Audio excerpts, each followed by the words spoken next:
is there a real difference between, say, eating jaggery versus eating sugar versus eating some other kind of sweetener? No, yeah, no, no, not at all, not at all.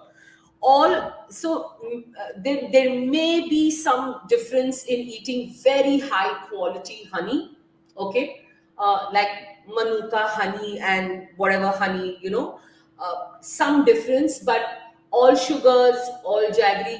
I mean, sure, jaggery may have some trace micronutrient, but they are so small in comparison to the fructose and the sucrose and all of that, that what you majorly think you are eating is you're not getting that. Okay, now even with honey, even with something like Manuka honey and things like that, what is the overall composition of your diet? If you're eating a shitty diet, you can take the most expensive honey and caviar in the world and eat. That's not going to make a difference, right?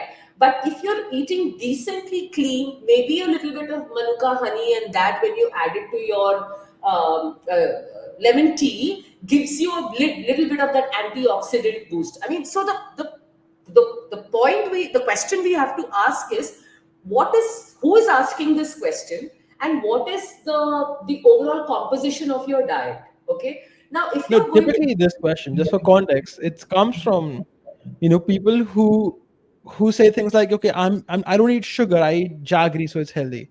I no, mean, it's that type of person. no, no, no, no, no. You can do a. I have had diabetics say this to me that हमने तो sugar छोड़ दिया, now we are having jaggery, or they will say we are putting honey. No, it's the same composition. It's all sugar.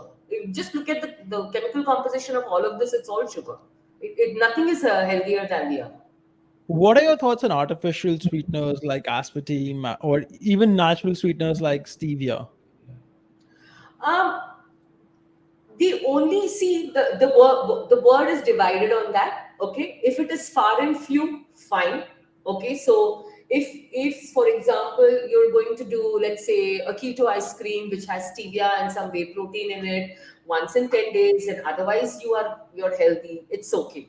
Or see, hush, all of these things become problematic when it is a regular thing. Now, I'll tell you what happens with people, and I know there has been a lot of discussion on diet soda, right? Whether it's Diet Pepsi, Coke Zero, your Diet Coke.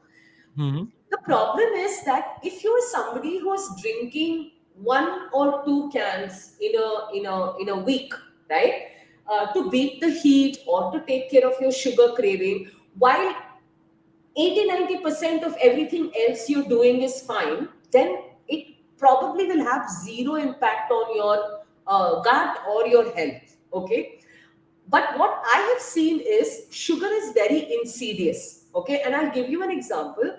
People who are addicted to probably regular sugar or regular Coke, regular Pepsi, will negotiate with me, and this has happened, saying that I'll do it twice a week. I'll say, okay, twice a week will become 4 times a week. 4 times a week will become daily. Daily it will become 2 times a day. Okay, so one is obviously the sugar drives you to kind of ask for it more, whether the sweetness comes from natural sugar or regular sugar, table sugar, or one of these artificial sweeteners. Now, some people, when you start consuming it like this, and then and this goes same for keto sweets and keto bombs and no sugar, artificial, you have those guilt free chocolates and all of that, then you will start noticing over a period of time some gut trouble happening. Now, there is no research, because I think the last research on gut microbiome was done, a study was done, I think for 2 weeks or 4 weeks. That's too short a time. But for the normal audience, I will say this, that if you have control over the consumption of anything that is artificially sweetened, then go for it. But if it takes you into the same rabbit hole of no control, then you know you have a problem with sugar as a taste. You're better off controlling that taste. Understood.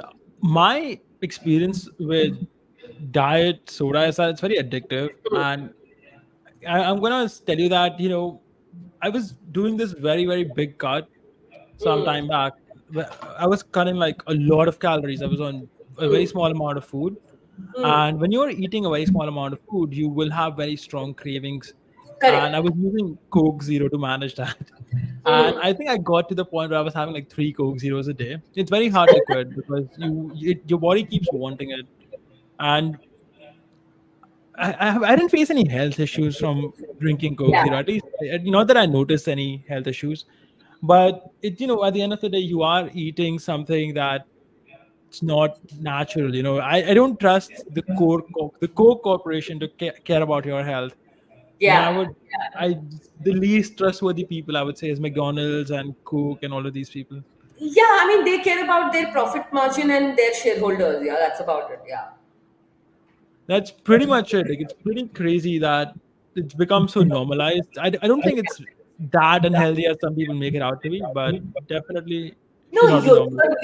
you're not going to disrupt your gut microbiome overnight by drinking one diet coke. Oh my god, no. I mean the fear mongering is crazy, but the same thing, Hush. The potency that it has when you are going through something like a cut, for example, and when you're craving, and you tell yourself, "Hey, I'll allow myself one diet coke, okay, or Coke Zero," and how it very quickly goes to three, right? uh, that is a behavior shift, which, and I know you're a very disciplined person, right? So your normal behavior is not to go and do it so many times. I'm also like that with food. If something makes me or draws me towards it in such a manner that I keep reaching out for it, I start questioning that food or my ability to deal with that food. Understood.